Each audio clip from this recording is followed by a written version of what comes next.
Stepson yelled at my mother to stop calling him grandson and laughed. So I stopped being his invisible sponsor. I withdrew the tuition deposits, froze the cards I'd paid, and sent him the bank notices. Room got very, very quiet. Hello everyone, welcome to Reddit Visuals. Today's story is one that'll make you question where the line is between being generous and being taken advantage of. My name is Marcus, and my stepson crossed a line that changed everything. If you've ever wondered whether standing up for yourself makes you the villain or the hero, stick around because this one's going to make you think. I had been married to my wife Sarah for 17 years. When they got together, her son Jackson was only 2 years old. The biological father was never in the picture, completely absent. So I stepped up. I didn't just become a stepdad on paper. I became his dad. I was there for the scraped knees, the first day of school photos, the bedtime stories, the homework battles, all of it. And my mother, Jackson's grandmother, she was right there too. She babysat when Marcus and Sarah worked late. She taught Jackson how to fish. She sat through every soccer game in the rain, cheering louder than anyone else. For 17 years, this family operated like any other family. Jackson had everything he needed, and honestly more than he needed. I paid for braces when Jackson was 12. Paid for summer camps every year. When Jackson turned 16, I bought him his first car, nothing fancy, but reliable. When college applications came around, I didn't hesitate, wired the enrollment deposit, paid the first semester's housing fees, and even co-signed on a credit card so Jackson could start building credit. Did all of this because that's what fathers do. That's what family does. I never asked for gratitude, never held it over Jackson's head. I just did it because I loved the kid like his my own blood. But here's the thing about raising someone who's had everything handed to them. Sometimes they forget that support isn't automatic. Sometimes they start to think they're entitled to it, and sometimes they'll say something so disrespectful, so casually cruel, that it flips a switch you didn't even know you had. It was a regular Thursday night. Nothing special. We were all sitting around the kitchen table eating pizza, the kind of low-key family dinner that happens 1,000 times. Jackson was 19 now, home from his first semester of college for the weekend. He was on his phone, barely paying attention to anyone, scrolling through videos with his girlfriend who was visiting Marcus's mother, who'd spent countless hours raising this kid alongside them, reached over and ruffled Jackson's hair the way she'd been doing since he was little. It was affectionate, warm, the kind of gesture that grandmothers do without thinking. She smiled at him and said softly, "Come on, Jackson, my little grandson, put the phone away and talk to us." What happened next? Replays in my head over and over. Jackson looked up from his phone, and instead of smiling or laughing it off, he smirked. It was a cold smirk, the kind that makes your stomach drop. And then he said, loud and clear so everyone could hear, "Don't call me that. I'm not your grandson. I'm not your family. Stop being weird, Grandma." And then he laughed. Not a nervous laugh, not an awkward laugh. A real, genuine laugh, like he'd just delivered the punchline to a joke. The room froze. My mother's hand stopped midair. Her face went pale, and she pulled her hand back slowly like she'd just been burned. She looked at me with eyes that were filling with tears. She was desperately trying to hold back. Sarah, Jackson's mother, looked uncomfortable but didn't say anything. She just stared at her plate. And me, I felt something crack inside his chest. It wasn't anger at first, it was shock. Disbelief. This was the kid I'd raised, the kid I sacrificed for, the kid who called me dad at his high school graduation. And he just told the woman who helped raise him that she wasn't family. I took a deep breath. I had to be sure I'd heard it right. Putting my pizza down, I said quietly, "Say that again." Jackson, clearly thinking he was in the right, repeated it louder. I said, "Don't call me grandson. It's weird. I'm an adult now. You're not really my grandma anyway." He said it like it was a fact, like he was correcting her on something obvious. I felt my jaw tighten, asked Jackson if he was joking. Jackson shrugged and said, "Nope, I just don't like it." The casual cruelty of it, the entitlement dripping from every word, it hit me like a freight train. His mother excused herself from the table, mumbling something about needing air, and I watched her walk away with her shoulders shaking. That image, my mother walking away in tears because the boy they'd both poured everything into had rejected her, that was the moment I decided something had to change. After dinner, after Jackson went out with his girlfriend like nothing had happened, I sat down with Sarah. I needed to know where she stood. I told her exactly what had happened, how her son had spoken to my mother, how he'd laughed about it. Sarah sighed, and I could see she was uncomfortable, but what she said next made my blood run cold. "He's figuring himself out," she said. "He's got new friends at college, he's trying to be independent. Maybe he just didn't think about how it sounded. Isn't it a bit much to make a big deal out of it?" I stared at my wife, the woman I'd built a life with, and realized she wasn't going to back me up. She wasn't going to stand up for my mother. She was making excuses. That hurt almost as much as what Jackson had said. But it also clarified something for me. If my own wife wasn't going to hold her son accountable, then I would have to. That night, I couldn't sleep. I laid in bed staring at the ceiling, thinking about all the years I'd spent being Jackson's invisible safety net. Every bill paid, every crisis solved, every opportunity handed over without question. And what had it taught Jackson? That he could take and never have to give back. Not even basic respect. Not even common decency to the woman who'd been there since he was in diapers. I realized I made a mistake. I have been so focused on providing that I'd forgotten to teach accountability. The next morning, I made a decision. I wasn't going to yell. I wasn't going to lecture. I was going to do something that would make Jackson understand, in the clearest possible way, that disrespect has consequences. I started with the college enrollment deposit. I called the bursar's office and explained that, due to a change in family circumstances, I needed to request a refund of the deposit I'd wired from his account.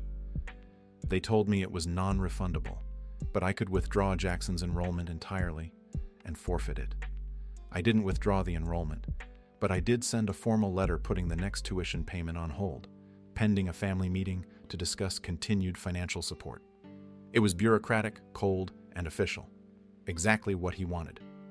Next, I called the bank. That credit card I'd co-signed for Jackson? He contacted the credit card company and explained he wanted to be removed as a co-signer. They told him the only way to do that was to close the account entirely or have Jackson refinance it in his own name, so chose the latter and informed them I'd no longer be making payments on Jackson's behalf. The card wouldn't work until Jackson called the bank himself and set up his own payment plan, which, with his part-time bookstore job and non-existent credit history, wasn't going to be easy. Then I went through every other financial thread connecting him to Jackson. The car insurance I had been paying. I called the company and had Jackson's car moved to a separate policy that Jackson would have to pay for himself. The phone plan? Same thing. The gym membership, the streaming services, the little subscriptions that I had been quietly covering for years.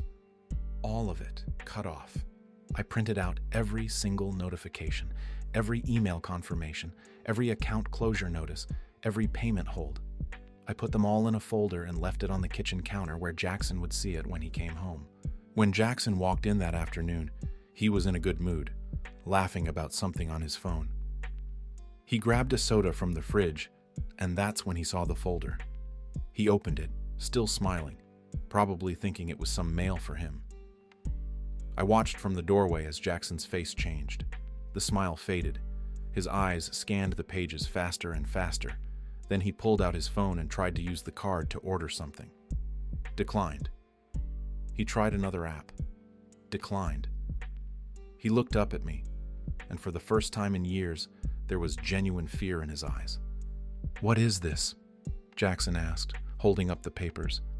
His voice cracked slightly. "Why is everything frozen? Did you do this?" I walked over calmly and sat down at the table. I didn't raise his voice. I didn't need to. "Yes, I did. Sit down. We need to talk." Jackson stood there for a second, looking between me and the papers, then slowly sat down. Sarah walked in right then, coming back from grocery shopping, and immediately sensed the tension. "What's going on?" she asked. I turned to her. "I've put a hold on all the financial support I've been providing for Jackson. The tuition payment, the credit card, the insurance, all of it, until we have a conversation about respect." Sarah's eyes went wide. "Marcus, isn't that extreme? Can't we just talk about this?" "We are talking about it," I said evenly. "Right now." Jackson's face was red now, a mix of embarrassment and anger. "This is insane. You're punishing me for what, a joke? You're literally sabotaging my future because I made a joke? I leaned forward, my voice still calm but with an edge that made Jackson stop talking. It wasn't a joke. You told my mother, the woman who helped raise you, who babysat you, who taught you to fish, who sat in the rain at your soccer games. You told her she's not your family. You laughed at her, in front of everyone. And when I asked if you were joking, you said no. I didn't mean it like that, Jackson started, but I cut him off. Yes, you did. You meant exactly what you said. And here's what I realized, Jackson. For 17 years, I've been making your life easy. I've paid for everything. I've solved every problem. I've been there for every single thing you've ever needed, and I never asked for anything in return. Not gratitude, not acknowledgement, nothing. But respect? That's not negotiable. You don't get to treat the people who love you like garbage and still expect them to fund your life. Sarah tried to interject. Marcus, he's still learning. He's 19. Can't we? No, I said, and the firmness in his voice made even Sarah go quiet. This isn't about age. This is about character. I could have let it slide. I could have told myself he's young, he'll grow out of it. But you know what? Letting it slide is exactly how we got here. I made him comfortable. Too comfortable. And now he thinks he can say whatever he wants without consequences. I pulled out a piece of paper from the folder and slid it across the table. It was a list, handwritten, of every major expense I had covered over the years. The braces, the summer camps, the car, the insurance, the deposits, the credit card payments when Jackson overdrafted. It went on for 2 pages. Jackson stared at it, and Marcus could see his throat working as he swallowed hard. I'm not asking you to pay me back, I said. I'm not keeping score. But I am asking you to recognize what you've been given. And I'm telling you that from now on, if you want my support, you're going to have to earn it. Not with money, with respect, with accountability, with the basic human decency to treat the people who love you like they matter. The room was silent. Sarah was staring at me like she didn't recognize me. Jackson was staring at the list, his hands shaking slightly. Finally, Jackson looked up, and his voice was smaller now, defensive. So what, I have to beg you to unfreeze everything? I have to apologize and then you'll fix it? No, I said. You have to mean it. You have to sit down with my mother, look her in the eye, and tell her you were wrong. Not because I'm making you, not because your cards don't work, because it's the right thing to do. And then we're going to set up some new rules. You're going to show me a budget every month. You're going to apply for jobs. You're going to take responsibility for your own life. I'll still help you, but you're going to meet me halfway. Jackson's face twisted with frustration. This is humiliating. Good, I said, and I meant it. Maybe that'll help you remember this moment the next time you think about disrespecting someone who's been there for you. For the next 2 days, the house was tense. Jackson barely spoke to anyone. He tried to get his friends to help him out, borrowing money for gas, for food, but I had anticipated that I'd quietly reached out to a few of Jackson's friends' parents, people he knew from the neighborhood, and explained the situation. Not in detail, just enough. Jackson's learning some hard lessons about independence right now. If he asks to borrow money, I'd appreciate it if you didn't enable him. He needs to come talk to me. Most of them understood. A couple even said they wished they had the guts to do the same with their own kids. On the 3rd day, Jackson came to me. It was late at night, and I was in my office going over some work. Jackson knocked on the door, and when I looked up, he could see the kid had been crying, not sobbing, but his eyes were red and puffy. Can we talk? Jackson asked, his voice barely above a whisper. I nodded and gestured to the chair across from his desk. Jackson sat down, and for a long moment, he just stared at his hands. Finally, he spoke. I'm sorry. I was wrong. I shouldn't have said what I said to Grandma. I wasn't thinking. I was trying to be cool in front of my girlfriend, and I messed up. I let the silence hang there for a second, then asked, Do you understand why it was wrong? Jackson nodded, tears spilling over now. Yeah. She's been there my whole life. She's always been good to me, and I threw it in her face. I don't know why I did it. I just did. Entitlement, I said quietly. You did it because you've never had to think about what you have. It's always just been there. And when you don't have to work for something, you don't value it. Jackson wiped his eyes with his sleeve, looking young and small in that moment, like the little kid I used to tuck into bed. I want to apologize to her. For real. Can you help me do that? I felt something loosen in his chest. Not forgiveness yet, but the beginning of it. Yeah, I can help you do that, but you have to mean it. And you have to understand that this isn't a one-time thing. Respect isn't a switch you flip on when it's convenient. It's how you treat people every single day. The next morning, I arranged for my mother to come over. Jackson was waiting in the living room, nervous, fidgeting with his hands. When she walked in, she looked tired, older somehow. My heart broke a little seeing her like that. Jackson stood up immediately and walked over to her. He didn't wait for me to prompt him. He just started talking. Grandma, I need to say something. What I said the other night, it was cruel and it was wrong. You've been nothing but good to me my entire life, and I repaid that by telling you that you're not my family. That was a lie. You are my family. You've always been my family. I was being a jerk, and I'm so sorry. I don't expect you to forgive me right away, but I need you to know that I mean this. I was wrong. My mother stood there, tears streaming down her face, and then she did what grandmothers do. She pulled Jackson into a hug. I forgive you, baby. I forgive you. And Jackson broke down, really broke down, sobbing into her shoulder like he used to do when he was little and scared. That moment, right there, was worth every bit of the discomfort of the last few days. It was real. It was honest. It was the breakthrough I had been hoping for. In the weeks that followed, things slowly started to shift. I didn't immediately unfreeze everything. I and Jackson sat down and created a plan. Jackson got a second part-time job. He started paying for his own gas, his own food when he went out. I reinstated the car insurance but made Jackson contribute $50 a month toward it. The credit card stayed closed, and Jackson had to build his credit from scratch with a secured card in his own name. The tuition payment? I agreed to cover it, but only after Jackson showed him his grades from the semester and a written plan for how he was going to stay on track. It wasn't perfect. There were setbacks, there were arguments, but slowly Jackson started to change. He started saying thank you. He started asking instead of assuming. He started treating my mother with the warmth and respect she'd always deserved. And one night, about 2 months after everything went down, they were all sitting around the same kitchen table where it had started.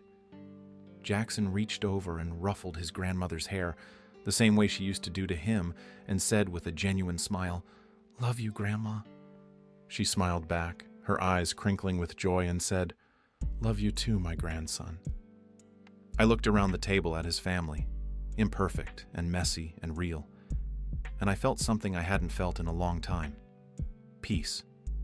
Not because everything was fixed, but because they were finally on the right path.